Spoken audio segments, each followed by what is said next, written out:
அனைவருக்கும் தமிழ் புத்தாண்டு நல்வாழ்த்துக்கள். ஸோ உங்களோட பிஜிடிஆர்பி கனவு இந்த தமிழ் புத்தாண்டுல நிறைவேறணும் அப்படிங்கிறது எங்களோட மனமார்ந்த வாழ்த்துக்கள். ஸோ நம்ம அகாடமில இருந்து உங்களுடைய டிஆர்பி ப்ரிப்பரேஷனை இன்னும் ஸ்பீடப் பண்றதுக்காக நம்ம எக்ஸ்பெக்டட் கொஸ்டின் சீரிஸ் பார்த்துக்கிட்டு இருக்கோம். ஸோ அதன் தொடர்ச்சியாக தான் இதுவும் மோஸ்ட் எக்ஸ்பெக்டட் கொஸ்டின் சீரிஸ். நம்ம அந்த எக்ஸ்பெக்டட் சீரிஸ் அப்படின்னு சொல்லும் போதுல எப்படி நம்ம கேதர் பண்றோம்னா latest updated syllabus along with that நம்மளோட ப்ரீவியஸ் இயர் கொஸ்டின் பேப்பர்ஸ் இதெல்லாம் அனாலிசிஸ் பண்ணி நம்ம ரெடி பண்றோம். உங்களோட ப்ரிப்பரேஷன்ஸ்க்கு இது கண்டிப்பாக பூஸ்டப்பா இருக்கும். ஸோ வாங்க without much delay we can start our discussions. சரிங்களா? ஸோ த ஃபர்ஸ்ட் கொஸ்டின் என்னன்னு கேட்டீங்கன்னா மேக்ரோ எக்கனாமிக்ஸ் வந்து which is most volatile component of aggregate demand as per John Maynard Keynes அப்படின்னு சொல்லி கேட்டிருக்காங்க. ஸோ நம்ம எல்லாத்துக்கும் தெரியும் அக்ரிகேட் டிமாண்டுங்கிறது C plus I plus G plus X minus M. இப்ப கேள்வி என்னன்னு கேட்டீங்கன்னா இதுல எது மோஸ்ட் வாலடைல், அதிகமாக பிளக்சுவேட் ஆகக்கூடியது என்ன? வாலடைல் அப்படிங்கிறது ஸ்டேபிளா இல்லாம இருக்கிறது தான் நம்ம வாலடைல் அப்படிம்போம். இதுல எது அப்படின்னு சொல்லி கேட்டிருக்காங்க. கன்சம்ஷனா, இன்வெஸ்ட்மெண்ட்டா, கவர்மெண்ட் ஸ்பெண்டிங்கா, இல்ல நெட் எக்ஸ்போர்ட்டா அப்படின்னு சொல்லி கேட்டிருக்காங்க. ஸோ வில் சி எது volatile, then we'll come back to the answer. சரிங்களா? எஸ்.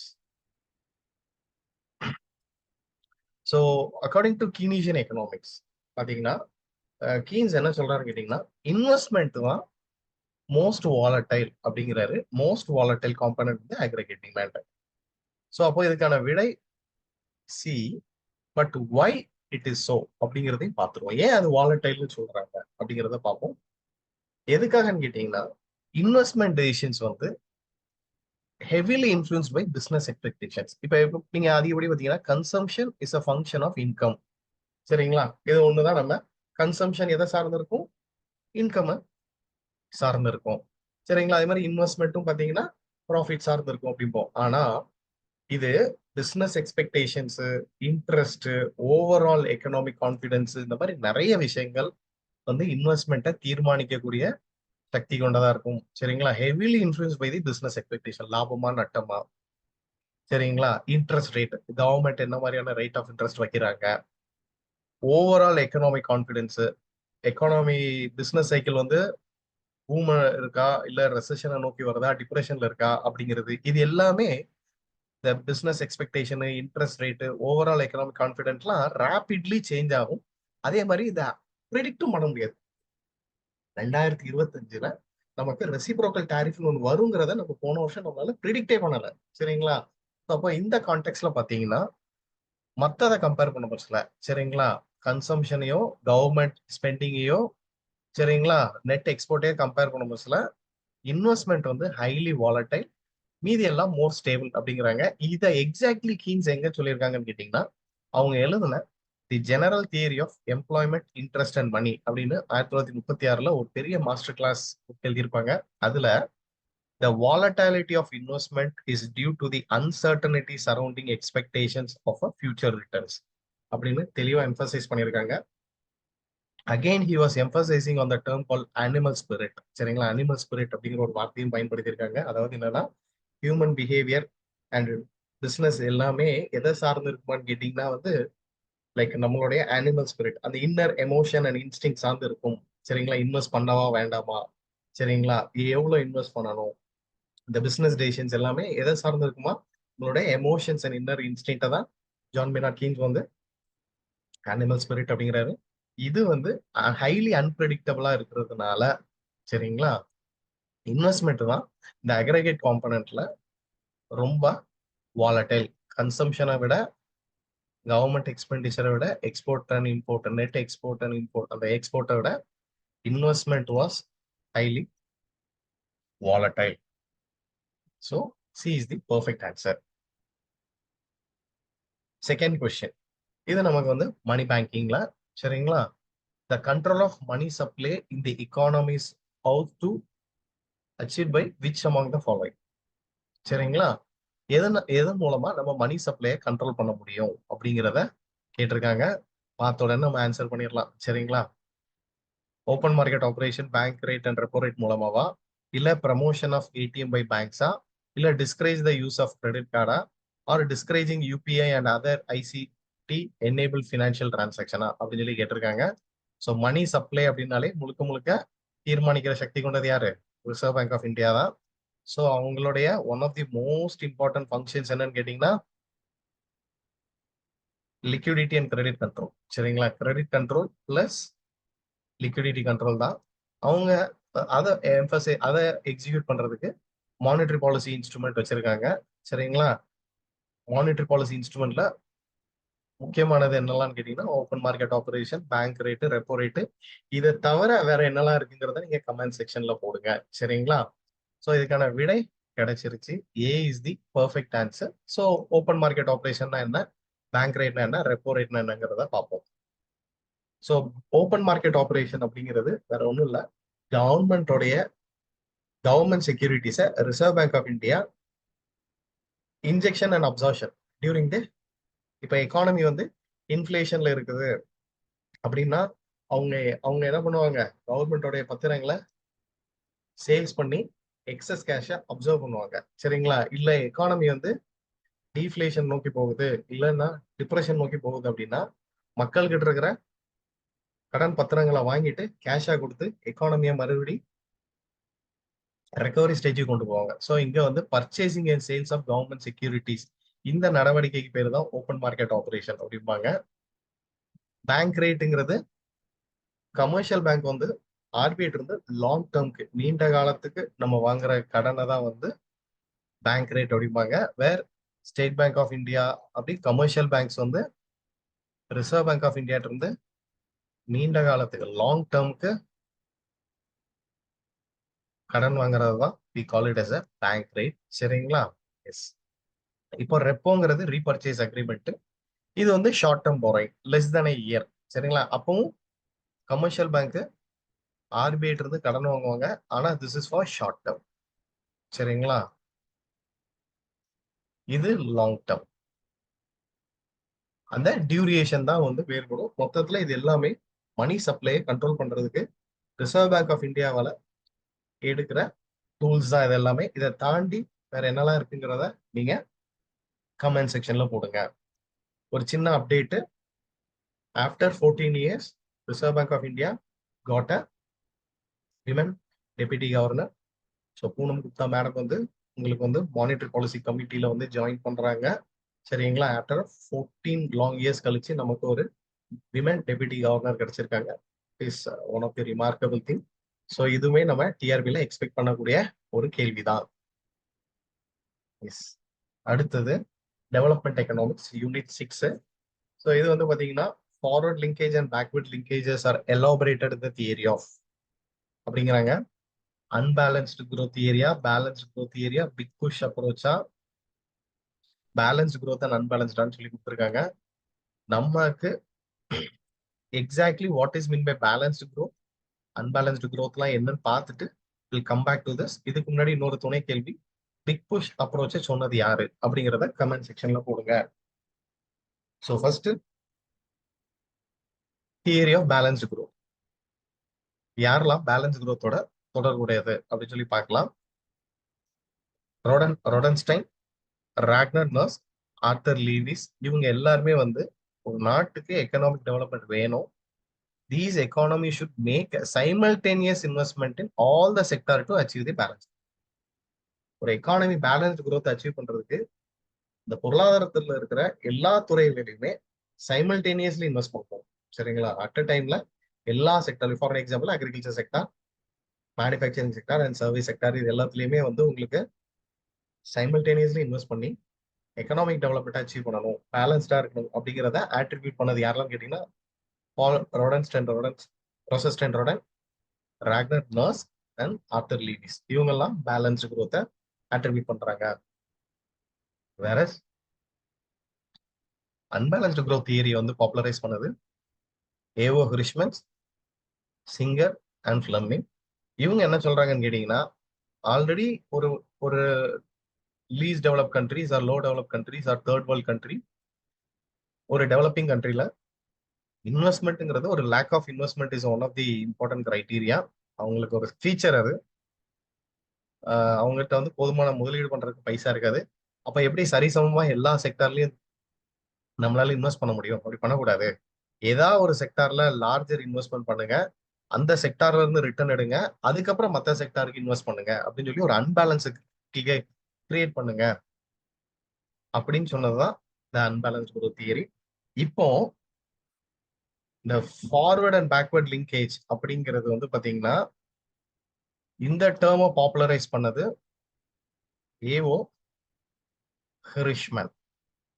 அப்போ ஆப்வியஸ்லி உங்களுக்கு ஆன்சர் தெரிஞ்சிடும். சரிங்களா? இது வந்து அன்பேலன்ஸ்டு growth தியரியோட சம்பந்தப்பட்டது. சரிங்களா? அன்பேலன்ஸ் தியரியோட சம்பந்தப்பட்டது. ஸோ தேர்டுக்கு A is the right answer. இப்போ என்னன்னா நமக்கு ஃபார்வர்ட் அண்ட் லிங்க் பேக்வர்ட் லிங்கேஜ்னு என்னன்னு தெரிஞ்சு. சரிங்களா? ஸோ ஆல்பர்ட் ஓ ஹிரிஷ்மன் தான் ஃபார்வர்ட் அண்ட் பேக்வர்ட் லிங்கேஜ் சொல்லியிருப்பாங்க, விச் இஸ் ஆக்சுவலி அன்பேலன்ஸ்டு growthக்கு முக்கியமான ஒரு தியரி இது. இதுல ஃபார்வர்ட் லிங்கேஜ் அப்படிங்கிறது என்ன, அதுக்கான எக்ஸாம்பிள், பேக்வர்ட் லிங்கேஜ் என்ன அதோட எக்ஸாம்பிள் பார்ப்போம். ஸோ ஃபார்வர்ட் லிங்கேஜ் அப்படிங்கிறது பாத்தீங்கன்னா it refers to the impact of an industrial output of the development of a downward stream அப்படிங்கிறாங்க. அப்படின்னா ஒரு செக்டார், இப்ப இண்டஸ்ட்ரியல் செக்டார்ல அயன் அண்ட் ஸ்டீல் இண்டஸ்ட்ரீஸ் வளர்ந்துச்சுன்னா அந்த அவுட்புட் வந்து ஆட்டோமொபைல் இண்டஸ்ட்ரீஸ்க்கு போகும். இதனால ஆட்டோமொபைல் இண்டஸ்ட்ரீஸ் வளரும் அப்படிங்கிறாங்க. இது ஃபார்வர்ட் லிங்கேஜ். அதாவது அயன் அண்ட் ஸ்டீல் இண்டஸ்ட்ரீஸ் வளரணும், அது வளர்ந்துச்சுன்னா அதை சார்ந்து இருக்கிற பிற இண்டஸ்ட்ரீஸ் வந்து வளர்ச்சி பாதையை நோக்கி போகும். இது எக்கானமில ஒரு ஃபார்வர்ட் லிங்கேஜை கிரியேட் பண்ணும் அப்படிங்கிறாங்க.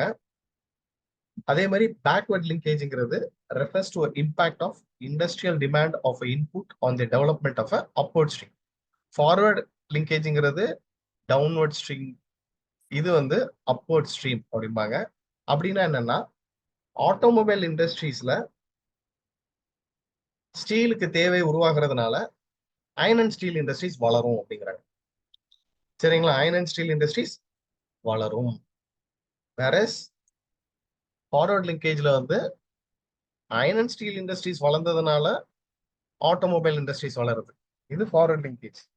ஆட்டோமொபைல் இண்டஸ்ட்ரீஸ் வளர்ந்ததுனால அதுக்கு தேவையா இருக்கிற அயன் அண்ட் ஸ்டீல் இண்டஸ்ட்ரீஸ் வளரும் அப்படிங்கிறாங்க. ஸோ இந்த ஃபார்வர்ட் அண்ட் பேக்வர்ட் லிங்கேஜஸ் வந்து எந்த செக்டார், எந்த இண்டஸ்ட்ரியில அதிகமா நம்ம பார்க்கலாம்னு கேட்டீங்கன்னா steel, iron and steel industries தான். அதனாலதான் நீங்க இந்தியன் எக்கானமியோட கனெக்ட் பண்ணி பாத்தீங்கன்னா இந்த செகண்ட் ஃபயர் பிளான் தாண்டி, சரிங்களா, ஹெவி இண்டஸ்ட்ரீஸ்க்கு அதிக இம்பார்ட்டன்ஸ் கொடுத்துருப்பாங்க நெஹ்ரு மெஹலனோபிஸ் மாடல்ல. அதுலயும் பாத்தீங்கன்னா உங்களுக்கு ரொம்ப முக்கியமான பாத்தீங்கன்னா ரூர்கேலா, பிலானி இங்கெல்லாம் வந்து பாத்தீங்கன்னா நிறைய iron and steel industries open பண்ணதுக்கான காரணம் என்னன்னா in order to enjoy the forward and backward linkage in Indian economy. இதுதான் ரொம்ப முக்கியமானது. ஸோ பார்த்துக்கோங்க. சரிங்களா?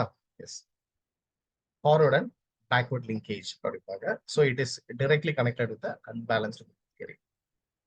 சரிங்களா? Yes, again one more question related to our development economics. which among the following is not correctly matched?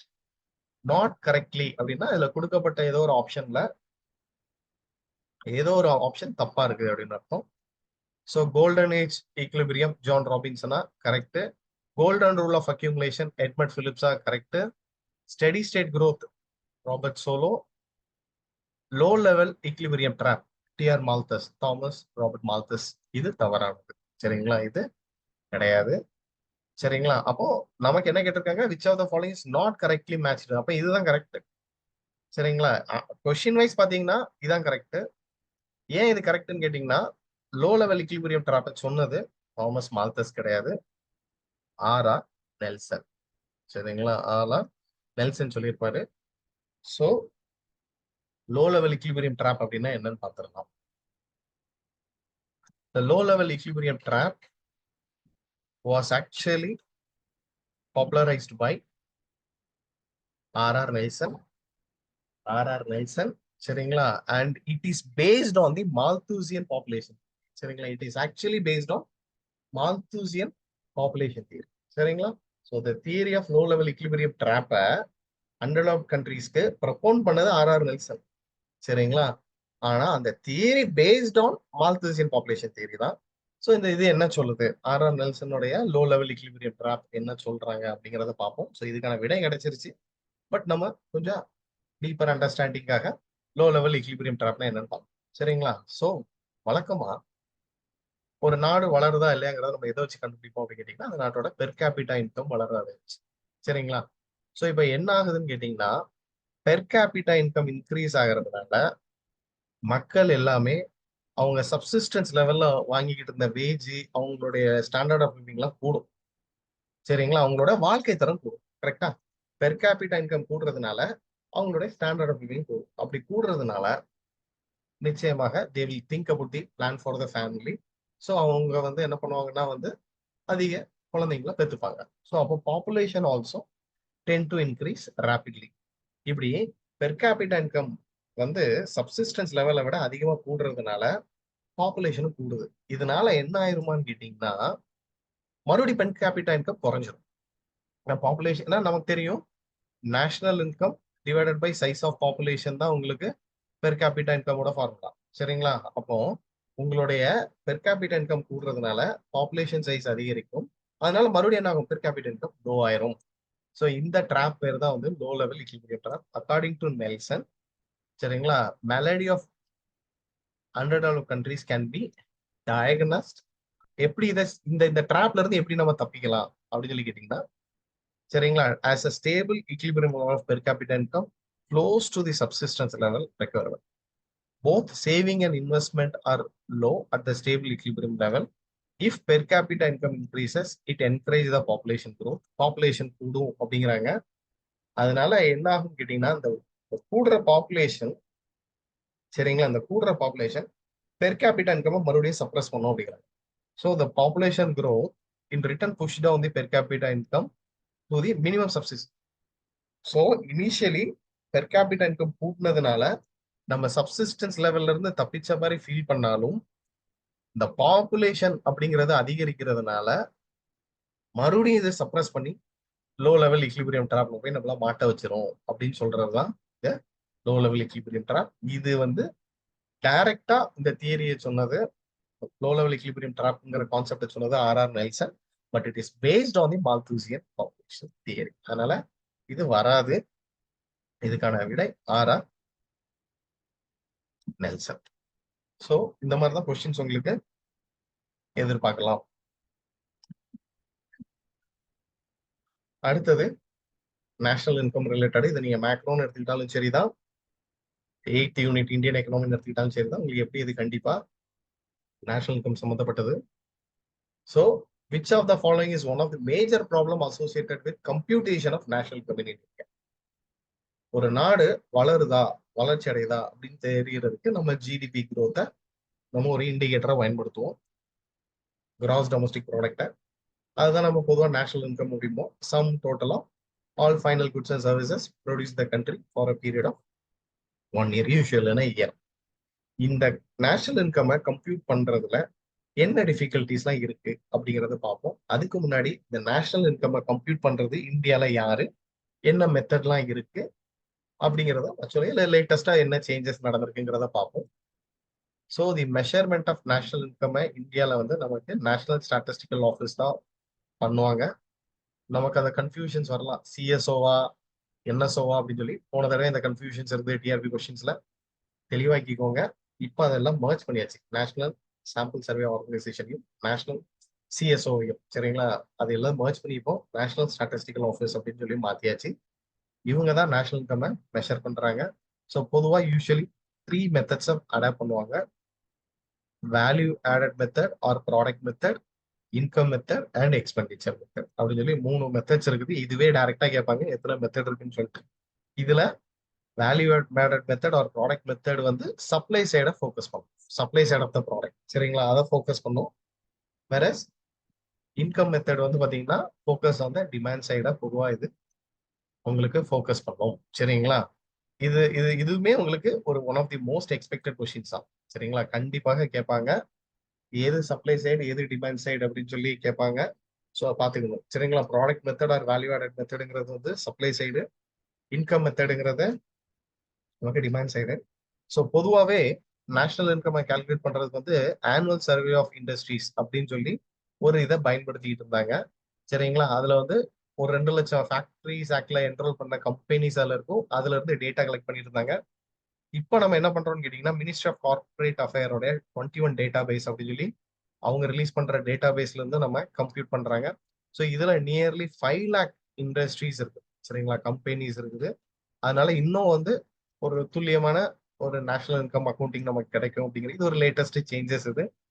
So இது கொஞ்சம் பார்த்துக்கோங்க. ஏன் என்ன டிஃபரன்ஸ் கேட்டீங்கன்னா, ஆனுவல் சர்வே ஆஃப் இண்டஸ்ட்ரீஸ்ல ஒரு 2,00,000 இண்டஸ்ட்ரீஸ் தான் இருந்தது. இது எல்லாமே ஃபேக்டரி ஆக்ட் கீழே ரெஜிஸ்டர் பண்ணது, ஃபேக்டரிஸ் ஆக்ட் கீழே. வேறஸ் இப்போ நம்ம என்ன பண்றோம்னு கேட்டீங்கன்னா, மினிஸ்ட்ரி ஆஃப் கார்பரேட் அஃபேரோடைய 21 டேட்டா பேஸை பயன்படுத்துறோம். சரிங்களா? இதுல சுமார் ஒரு 5,00,000 இண்டஸ்ட்ரீஸ் இருக்கு. அப்போ 3,00,000 இண்டஸ்ட்ரீஸோட டேட்டா எனக்கு கிடைக்கிறதுனால நமக்கு அந்த நேஷனல் இன்கம் கம்ப்யூட்டேஷன்ஸ் அப்போ ஈஸியா இருக்கும் அப்படிங்கிறது தான், இன்னும் துல்லியமா நமக்கு கிடைக்கும் அப்படிங்கிறது தான் இது ஒரு லேட்டஸ்ட் சேஞ்சஸ். அதே மாதிரி எதெல்லாம் இன்க்ளூட் பண்ணுவாங்க, எதெல்லாம் இன்க்ளூட் பண்ண மாட்டாங்க அப்படிங்கிறது. ஸோ இன்க்ளூடன் பார்த்தீங்கன்னா, goods and services sold in the market, goods and services not sold but supplied at free of cost, services provided by the agents. சரிங்களா? இது எல்லாமே வந்து உங்களுக்கு ஆட் பண்ணப்படும். எதெல்லாம் ஆட் பண்ண மாட்டாங்க அப்படின்னு சொல்லி கேட்டீங்கன்னா, purchase and sales of second. ஏன்னா புதுசா ஒரு பொருள் உருவாகல, ஆல்ரெடி உருவான பொருளை நம்ம டிரான்சாக்ஷன்ஸ் பண்ணிடலாம். செகண்ட் ஹேண்ட், ப்ரீ ஓன்டு இது. Production due to illegal activity, non economic goods such as air and water, transfer payment such as scholarship and pensions. இதெல்லாம் நம்ம பொதுவா ஆட் பண்ண மாட்டோம். Only final goods and services மட்டும் தான் add பண்ணுவோம்.